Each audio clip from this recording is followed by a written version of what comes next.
Estamos dando seguir a sequência do capítulo 8 de Apocalipse. Hoje eu não consegui sair do verso 6. E, de fato, no próximo domingo nós vamos terminar o capítulo 8. Se for o caso, faremos o 8 e o 9. Mas esse primeiro bloco, do verso 1 ao verso 6, me chama muita atenção. O capítulo 8 ele é a continuidade do capítulo 6. E nós sabemos que João ele tem um interesse em chamar a sua atenção, a minha atenção, de segurar a nossa atenção e, de uma certa forma, com o objetivo de relatar em vários ângulos o dia do juízo do Senhor.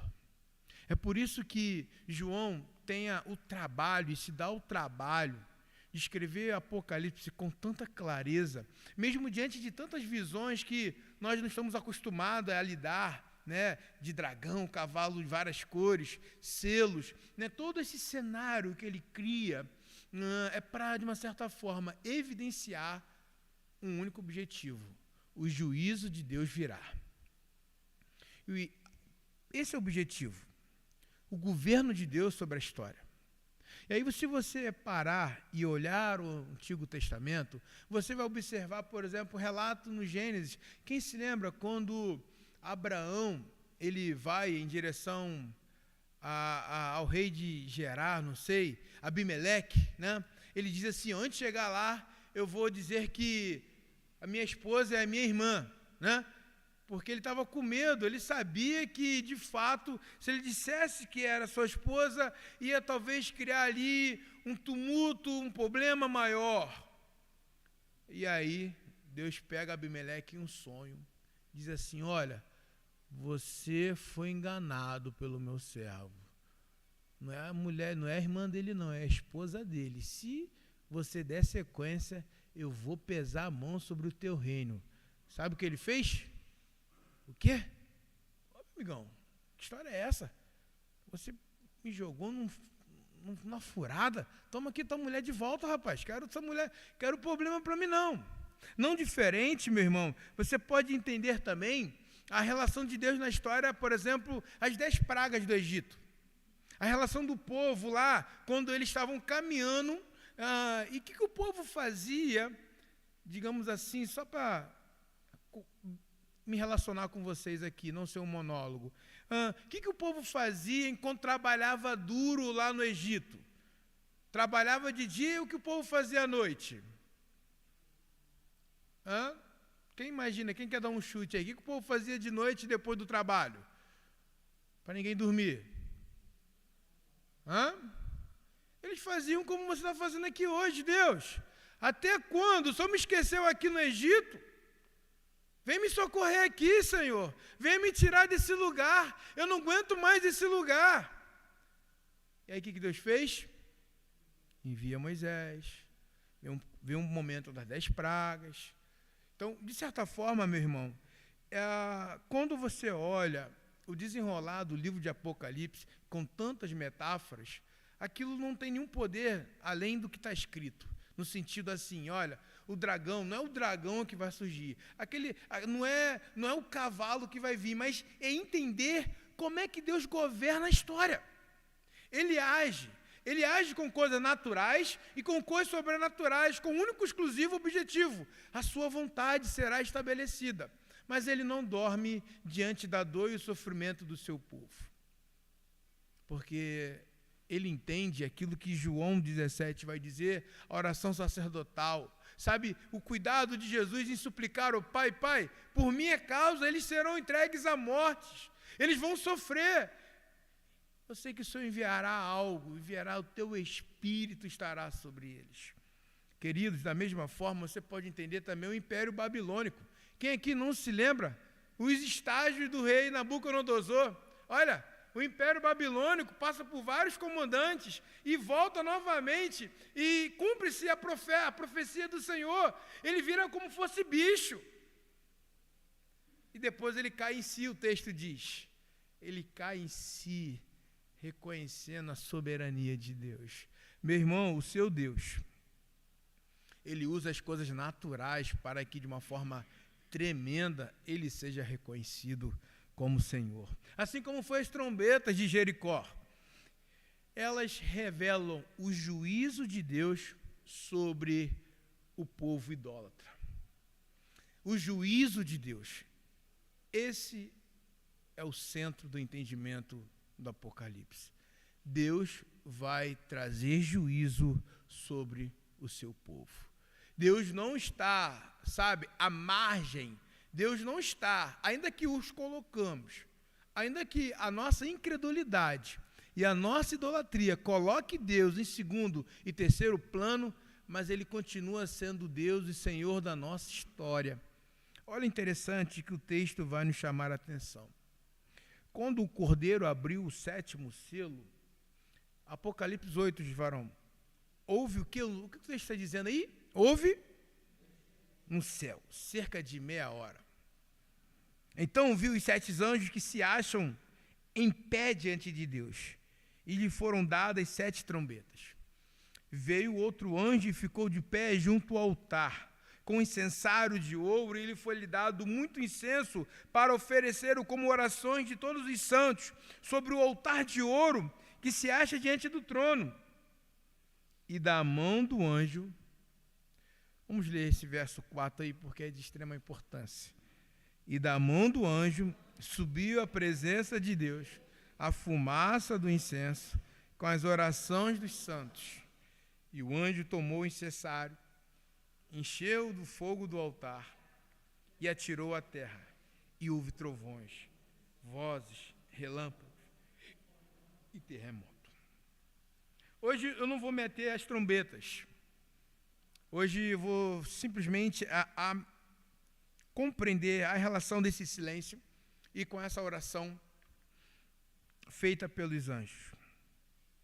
As orações dos santos desempenham um papel muito importante. De certa forma, nesse momento, desempenham um papel da origem desse juízo. Quando os santos aqui podemos contemplar, por exemplo, como se fosse o povo que clama por uma resposta de Deus. Há tanta maldade no mundo, há tanta crueldade dos homens, há tanta injustiça. E esses santos sabem quem é o seu Deus, de uma certa forma sabem que Ele não fica, a par, Ele não fica de lado, Ele se envolve com o seu povo. Mas uma coisa interessante que eu quero que você entenda, jamais tenta compreender Apocalipse como uma ordem cronológica. Você vai se dar mal, porque há vários momentos o próprio autor, ele correlaciona vários eventos ao mesmo tempo. Se você tentar usar aquela métrica, que isso vai ser depois disso e assim, você vai ficar doido. Então, o meu objetivo aqui para você hoje é compreender com várias coisas acontecendo para exemplificar um mesmo objetivo. Deus cuida do seu povo. Deus trará a justiça sobre o seu povo. Deus trará o juízo sobre os maus. Deus caminha no meio da igreja. Quem se lembra? O grande entendimento das cartas. Deus se faz presente no meio do seu povo. Então, de uma certa forma, ao deparar com o livro do Apocalipse, eu quero que você entenda que várias coisas acontecem para trazer um único entendimento. À medida que você vai avançando ao fim do texto e do livro, as coisas ficarão mais claras, porque, de certa forma, como ele pula de um lugar, vai para o outro, ele pula de um lugar, vai para o outro, você vai começar a ter o todo, e assim vai ficar muito mais claro. Mas hoje, meus irmãos, eu quero fazer você compreender um pouco, e que antes da trombeta, houve o silêncio. Essa trombeta anuncia uma manifestação de Deus. Essa trombeta, como se fosse aqueles filmes lá da Idade Média, quando uma autoridade chegava e a trombeta anunciava a chegada de um poderoso, de um soberano. Mas diz o texto que antes disso acontecer, nessa visão de João, houve um silêncio de meia hora. O céu fica em silêncio para ouvir as orações dos santos que estavam subindo. Essas orações podem ser um ponto assim crucial nesse momento para o nosso entendimento. Quando os santos oram, de uma certa forma, o céu fica em silêncio para escutar. Quando, de uma certa forma, as necessidades ficam cada vez mais apertadas e cada vez mais indica que só a justiça de Deus, só a justiça, o juízo de Deus tem sentido. Você observa que cada vez mais o céu se faz mais real na vida daqueles que estão aqui na terra. A música do céu é silenciada pelas orações dos santos que são apresentadas.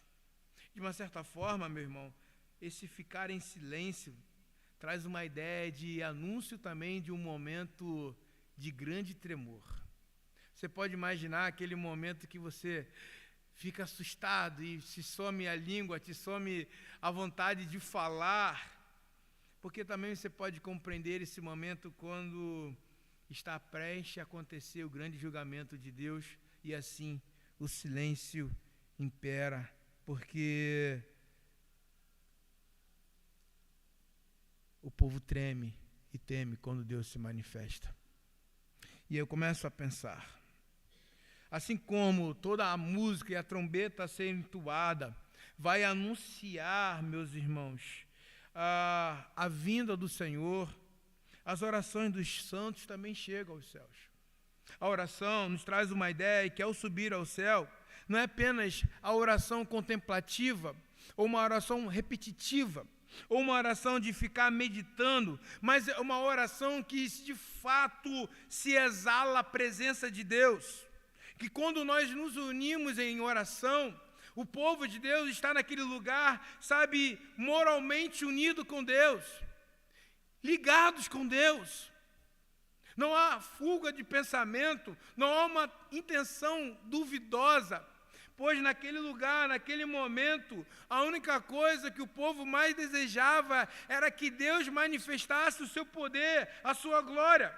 E a resposta veio ao povo.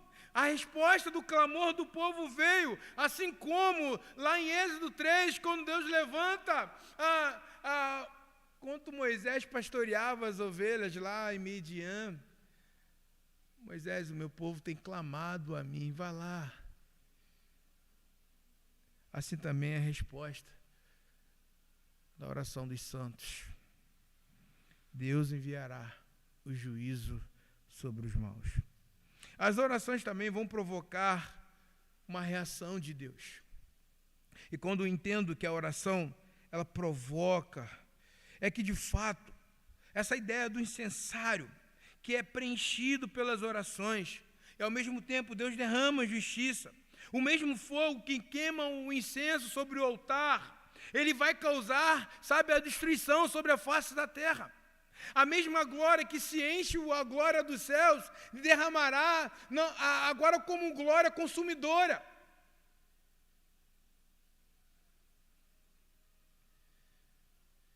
As orações dos santos, queridos, conseguem abrir uma agenda divina, se a licença poética me permite isso, para manifestar a sua justiça pelo seu povo,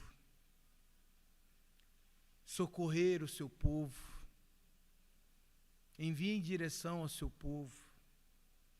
O mundo, nesse contexto de João, estará perseguindo a igreja, oprimindo a igreja, mas a igreja está reagindo através das orações. E o Senhor irá responder às alturas a dor e o sofrimento daqueles que o buscam, daqueles que o clamam. E quem é o inimigo de Deus? Meu irmão, quem estará à frente, sabe, na direção dessa glória derramada? Esse povo que é inimigo de Deus vai ser tocado por esse fogo e será consumido, será destruído. O julgamento de Deus cairá sobre o mundo como resposta da oração dos santos. A manifestação do poder de Deus será de uma forma tremenda. Olha que interessante, por favor, meu jovem, Lucas 18, do verso 7 ao verso 8, como João está realmente relacionado a uma profecia no Novo Testamento do Evangelho.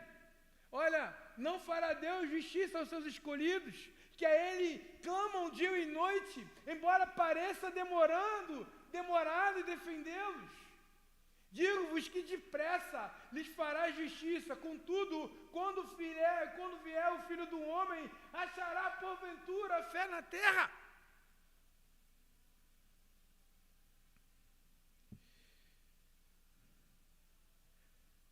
Os inimigos de Deus foram aqueles que perderam a fé da justiça de Deus. Aqueles que voltaram contra Deus. E esses serão destruídos. Quem toca na igreja, toca na menina dos olhos do Senhor. Quem mexe com a igreja, irá ser convocado à justiça de Deus. O julgamento de Deus cairá sobre todos esses maus, que fizeram o povo de Deus sofrer, oprimir o povo de Deus. E a igreja faz o que a história sempre mostrou. Ora, anda no Espírito, se manifesta no poder do Espírito. Queridos, não haverá, eu fico imaginando esse contexto no nosso momento. Talvez João escreve essa visão como a visão do sétimo selo, como aquele momento que não haverá projeto que dê certo, não haverá manifestação política, social, que fará diminuir a maldade do homem. Não terá igreja tão... o texto que é muito interessante quando a gente fala sobre igreja relevante. A igreja relevante nesse contexto não é que ela é grande, tem projeto social, não. É aquela que buscou na presença de Deus, a justiça de Deus. É aquela que mesmo apanhando, buscou em oração, dobrar os seus joelhos e clamar pela vontade do Senhor.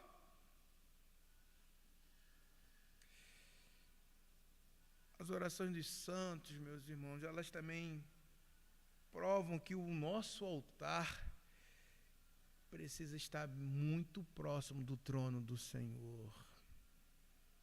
A nossa vida precisa estar no centro da vontade do Senhor. As orações que sobem ao altar chegam ao trono. Quer dizer que os santos que oram estão tão ligados com Deus, estão tão contentes em estar ali, independente da dor, do sofrimento, da perseguição. Mas, de uma certa forma, quando eles oram, estão unidos com Deus, a ponto daquele trono transbordar de glória. O altar e o trono andam juntos, trabalham juntos, vivem juntos. O altar e o trono, de uma certa forma, meu irmão, à medida que oramos, eles são completamente preenchidos, porque não faz distinção. Deus está quando onde seu povo está. Deus se faz presente quando onde seu povo está presente.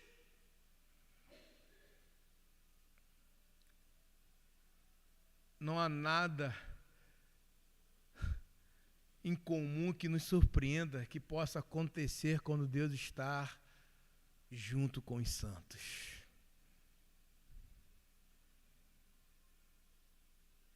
Quando os santos estão reunidos, eles não são surpresos, eles não são surpreendidos, porque a manifestação da glória de Deus sempre foi o alvo das suas canções, das suas orações. Então, quando Deus se manifestará, quando Ele se manifestar a sua glória, os eleitos não serão surpreendidos, porque era isso que eles sempre desejaram. Não podemos nos afastar do altar do Senhor, ou o nosso altar, do trono da graça do Senhor. Em outras palavras, meus irmãos, a nossa vida não pode se afastar do trono da graça, da presença de Deus. É uma coisa interessante. É uma coisa interessante isso. Como é comum o povo se afastar. E como é comum a justiça de Deus vir sobre o seu povo, não apenas para julgar os maus, mas também para convencer o seu povo do seu pecado, para converter o seu povo do seu mau caminho. Como as coisas sempre andam juntos, não tem nada solto na manifestação da glória de Deus, não há acaso. Como o acaso vai nos proteger? É conversa fiada, meu irmão. O povo de Deus não anda distraído. Os santos não se distraem, porque os santos entendem que o princípio da sua vida básica é depender de Deus, é viver para a glória de Deus.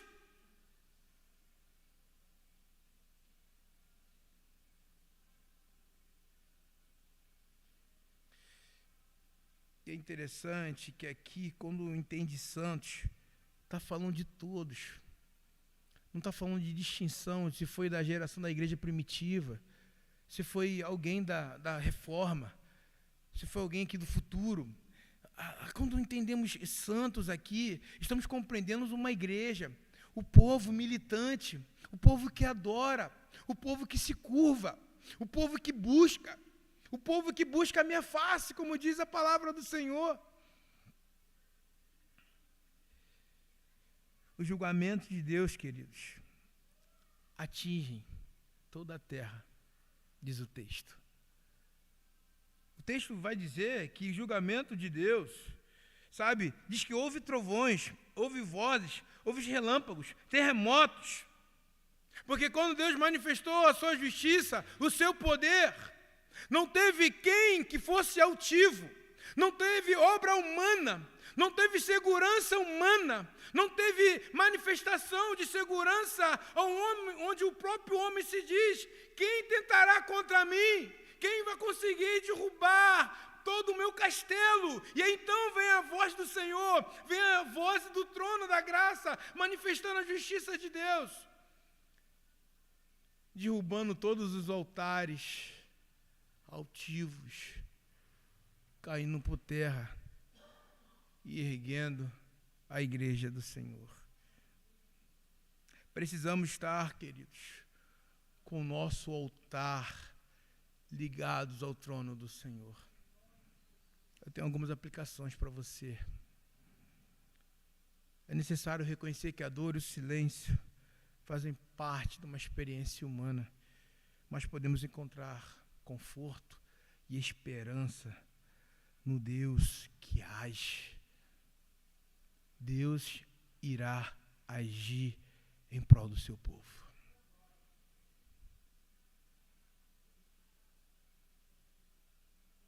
O cuidado pastoral de João é nos trazer uma grande visão, uma metáfora, para nos ensinar que Deus, ainda que o céu fique em silêncio, ainda que as orações são ouvidas e aparentemente parece que Deus não está fazendo nada, mas chegará a hora. Não sei se você estudou isso em química. Quem se lembra? A gota da virada. Quem se lembra da gota da virada? Você sabe o que é a gota da virada? É aquela gota limite que quando ela cai no copo, no balde, ela provoca o quê?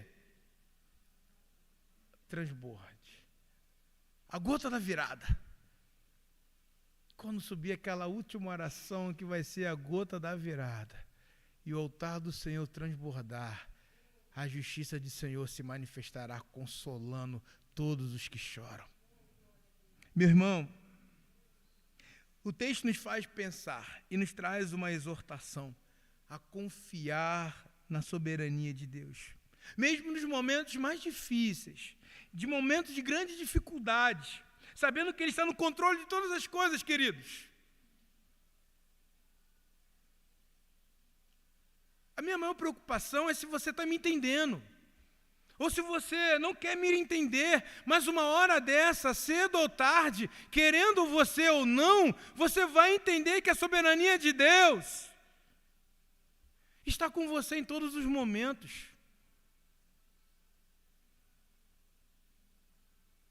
O bom é que a Bíblia nos dá uns horizontes de uma forma assim espetacular, né? Que às vezes parece ser bordão. Se você não aprende no amor, você vai aprender na dor.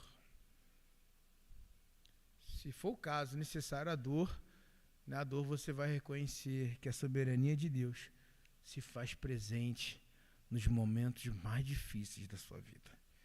Querido, eu quero incentivar você a perseverar na oração. Ao olhar para esse texto, eu precisei parar e ficar fixado. Como é importante a oração da igreja. Como é importante a oração dos santos. Pois busca não apenas uma resposta, não apenas um milagre, não apenas, algo que seja desejoso ao seu coração, mas busca um relacionamento mais profundo com Deus. Pois você entendeu que Ele é o único refúgio e segurança que você tem.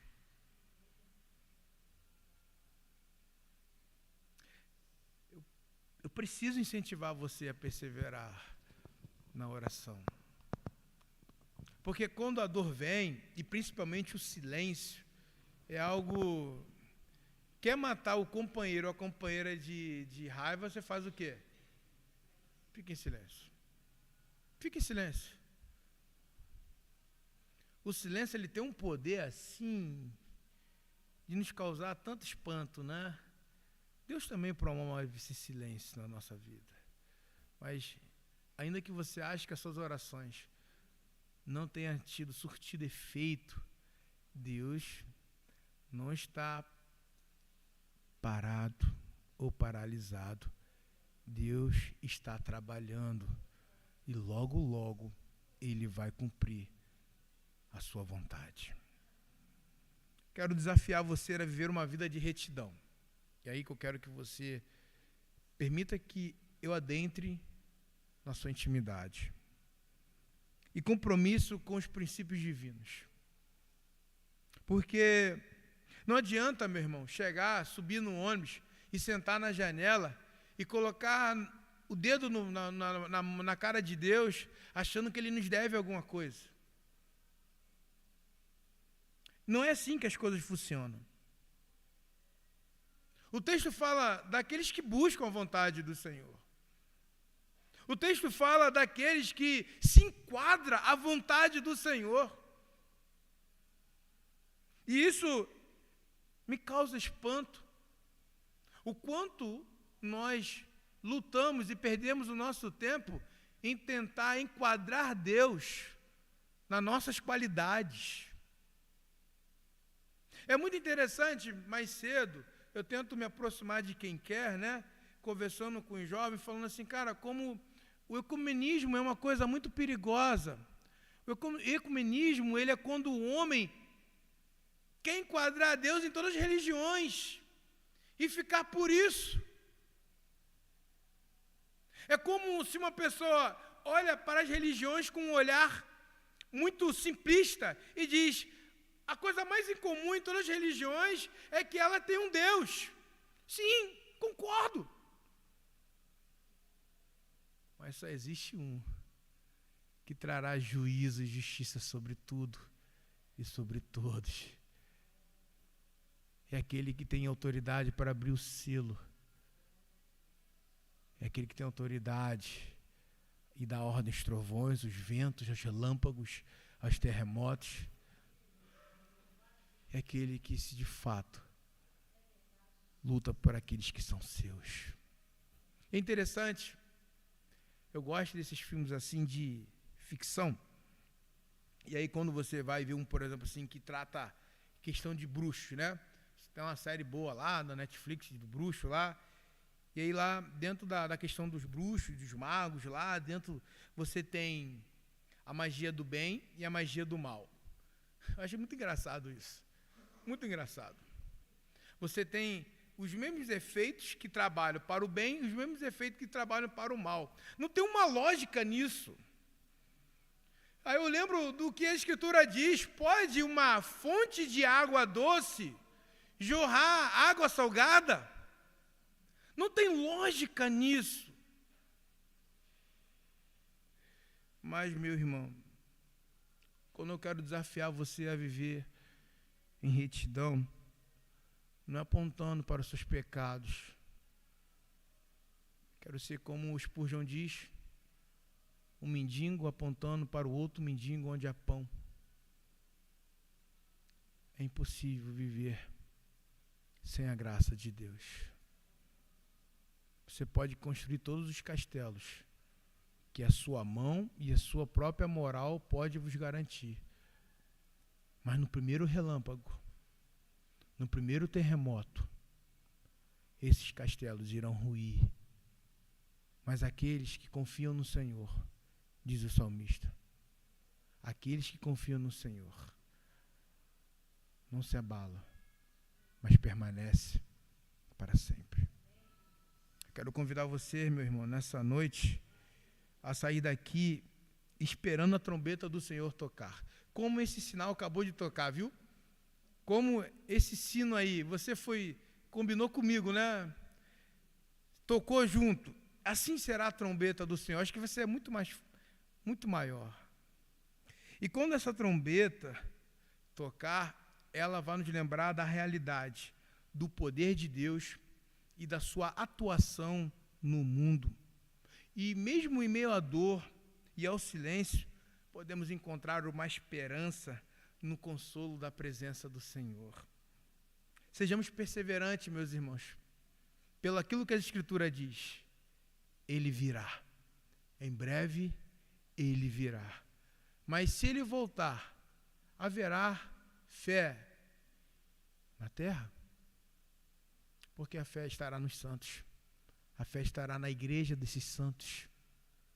A fé estará com aqueles que sem boca oram. Aqueles que muitas vezes sem palavras intercedem. Aqueles que muitas vezes escondidos ou ajoelhados no seu banheiro, estão ali chorando, estão ali sem condição alguma de nem se manifestar alguma palavra, mas estão confiados de que a trombeta vai tocar. E no próximo estudo, a grande pergunta que vai acontecer é o que o texto acabou de dizer: a justiça do Senhor virá sobre essa terra. Sejamos perseverantes em nossa fé, confiando que o Senhor ouve as nossas orações e tem um controle de toda circunstância. Eu queria poder ser mais impactante sobre você, talvez de dizer para você, mas isso seria puramente humanismo meu, de querer impactar você, talvez pelo medo, mas isso não me cabe, não me está reservado.